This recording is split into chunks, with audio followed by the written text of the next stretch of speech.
Woman was God's second mistake. A line that stings, that shocks, but it wasn't written just to provoke. It came from a place of deep thought and darker truth. It was written by Nietzsche, but behind it there was someone else, the man who shaped Nietzsche's worldview, a philosopher who believed life itself was a cruel trap. That man was Arthur Schopenhauer. He didn't try to make people feel good. He didn't believe in comforting lies. He believed in uncomfortable truth, and he believed love, especially romantic love, was the most dangerous illusion of all, not because it's fake, but because it feels so real while hiding something far more primitive. To Schopenhauer, life isn't led by reason or even morality. It's led by a blind, unconscious force that he called the will. What is the will?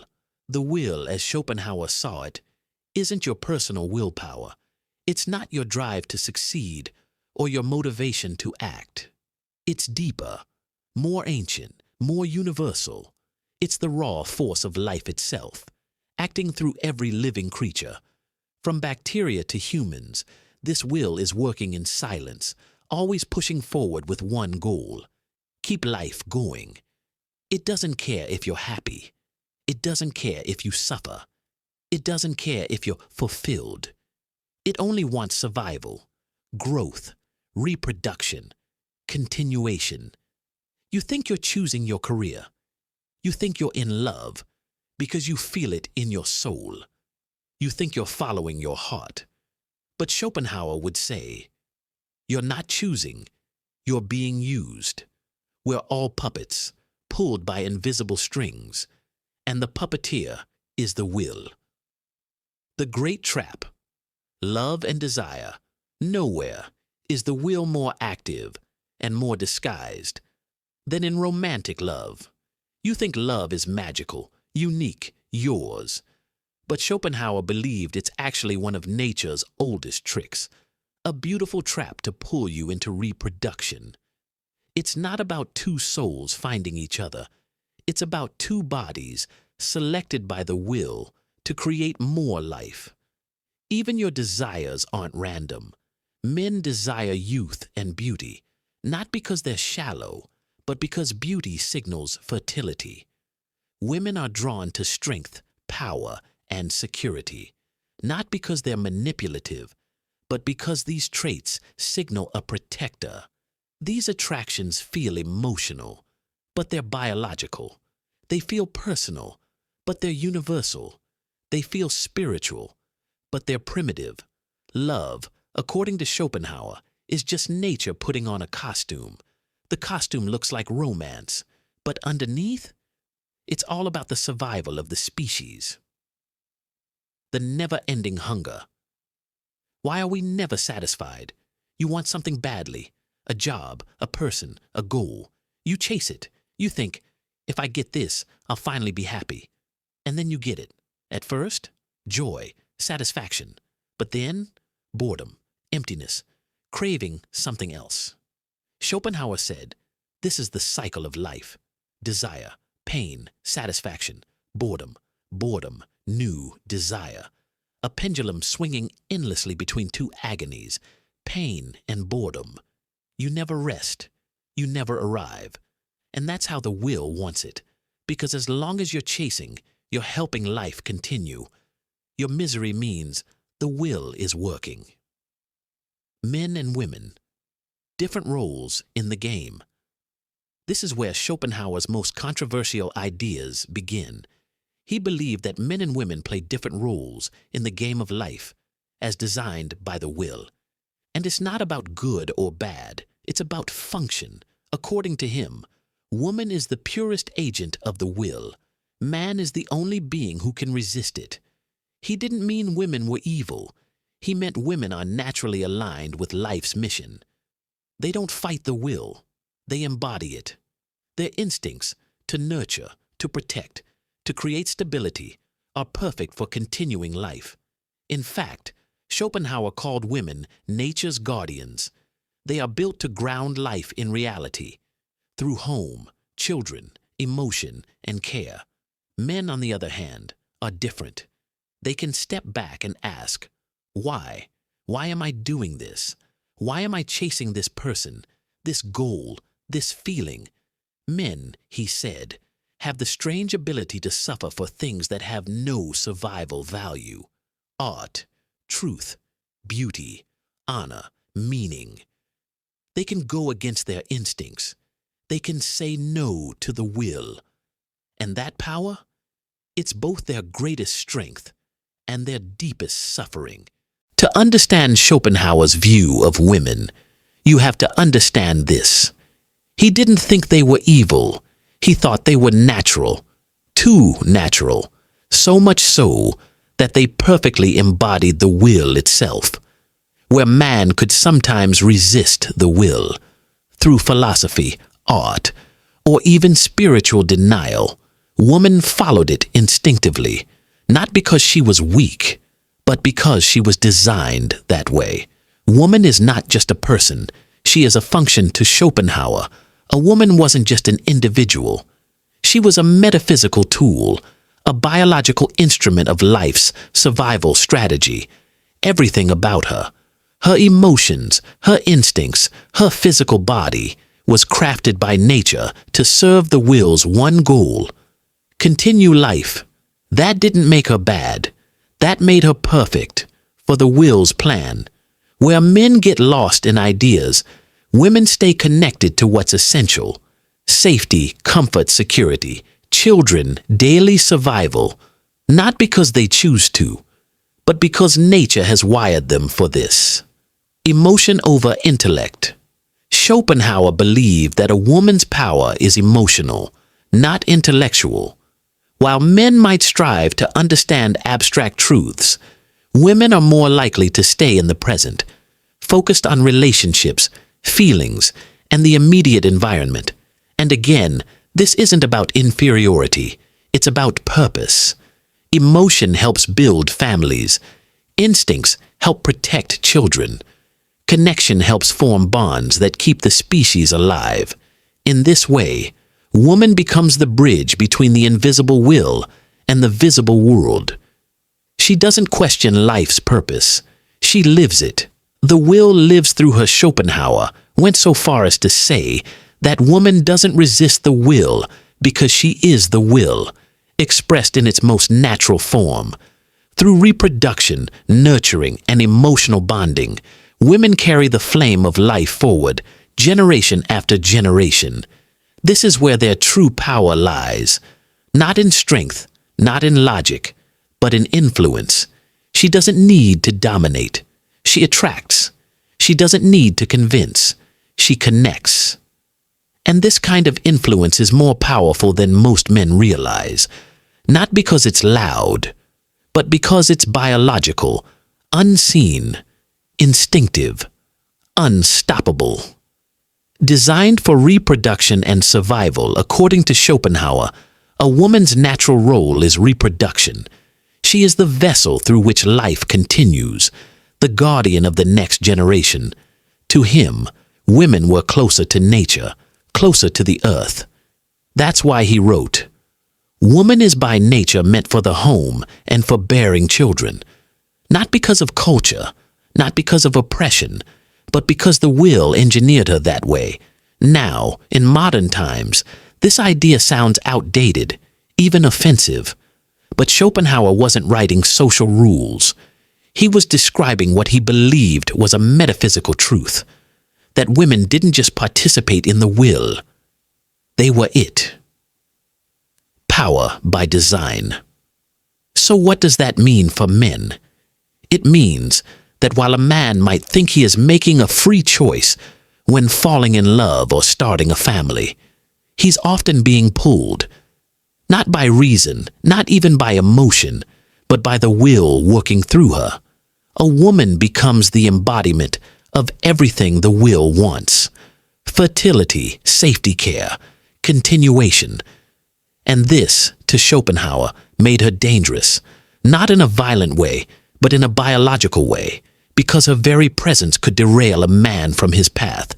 He might have a mission, a vision, a truth to pursue.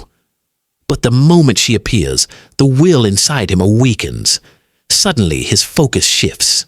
His direction blurs. He falls in love. And in that moment, the will has won again. But she's not the enemy. Here's the crucial point. Schopenhauer didn't hate women as individuals. He feared their unconscious power.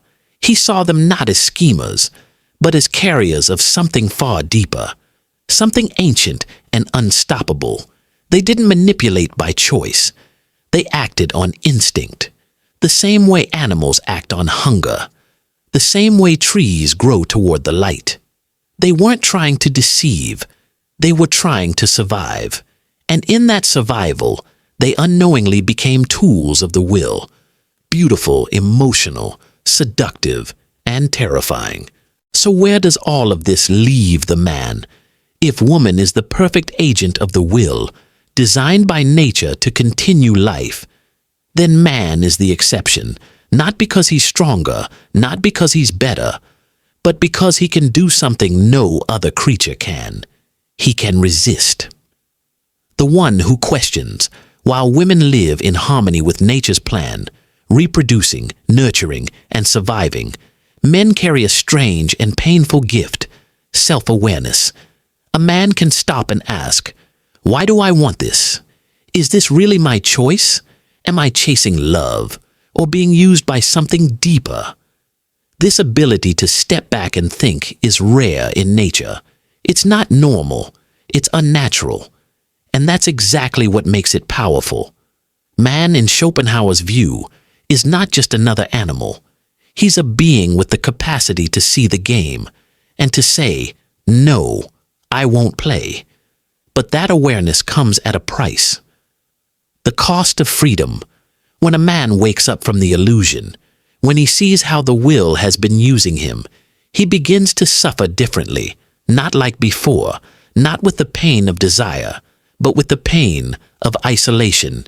He no longer fits in with the world. He sees others chasing money, sex, love, approval, and he sees the truth behind it. And that makes him lonely, because to live against the will, to deny its pull, is to walk a path that most people will never understand. But Schopenhauer believed that's exactly what makes a man great. Not his success, not his strength, but his ability to stand apart, to carry the weight of truth. The illusion of romantic love. Let's talk about what Schopenhauer considered the ultimate trap: romantic love. To the world, it's sacred. To him, it was a trick. He believed that love isn't a personal emotion. It's a biological strategy, a disguise, a bait nature uses to make people reproduce. That overwhelming feeling of passion, that sense of soulmate, that obsession that makes you want to give everything for someone. To Schopenhauer, that's not love. That's the will, working through you. It's not you choosing her. It's life choosing her, through you, because together, your bodies could create more life. Once that job is done, once the child is born, the passion fades, the illusion lifts, and now you're left with responsibility, with duty, with a partnership that often feels more like a contract than a love story. And this is exactly how the will works. It uses you, then moves on. Why marriage scared him. This is why Schopenhauer feared marriage, not disliked it, feared it. Because in his eyes, marriage was not about love. It was about locking in reproduction. The woman, consciously or not, secures a man who can protect her and her children. She calls it love, but behind it, Schopenhauer saw a deeper truth. It's the will at work again. And the man, he gives up everything, his freedom, his mission, his individuality, all for a feeling that never truly belonged to him. He's not falling in love. He's falling into a system, a biological machine built to keep life going, whether he wants it to or not. The mother wound. Now, this might sound cold, maybe even hateful, But there's more to the story, because behind Schopenhauer's theories, there was pain, and not just philosophical pain, personal pain. His mother, Johanna Schopenhauer, was a successful independent writer, famous in her time, elegant, social, respected. But to Arthur, she was cold, distant, unloving. He never felt truly seen by her. She saw him as dark, arrogant, too serious. He saw her as vain, shallow, and false. Their relationship was filled with resentment, conflict, and emotional distance, and that wound never healed. So when he later wrote about women being manipulative, emotional, or fake, he wasn't just speaking as a philosopher. He was speaking as a hurt son. His ideas didn't come from peace. They came from pain. And that pain grew into a belief. If my own mother couldn't love me, maybe love itself is a lie. A fear, not hatred. This is why Schopenhauer's message feels so sharp, so bitter, so final. He wasn't just warning men. He was protecting himself. It was easier to believe women were tools of the will than to admit he still longed for warmth. Easier to say love was fake than to risk being hurt again. So maybe his writing wasn't full of hatred. Maybe it was full of fear, a fear of how deeply a woman can affect a man, especially when she's the first person who failed to give him love. Arthur Schopenhauer didn't just criticize love. He didn't just analyze women. He issued a warning, one that still echoes in the hearts of men who feel something slipping every time they fall for a feeling. His warning was simple. Desire is the will's greatest weapon, and unless you see it for what it is, it will destroy you. The trap of desire. Schopenhauer believed that a man could be intelligent, focused, disciplined. He could build something meaningful. He could carve out a path that was fully his.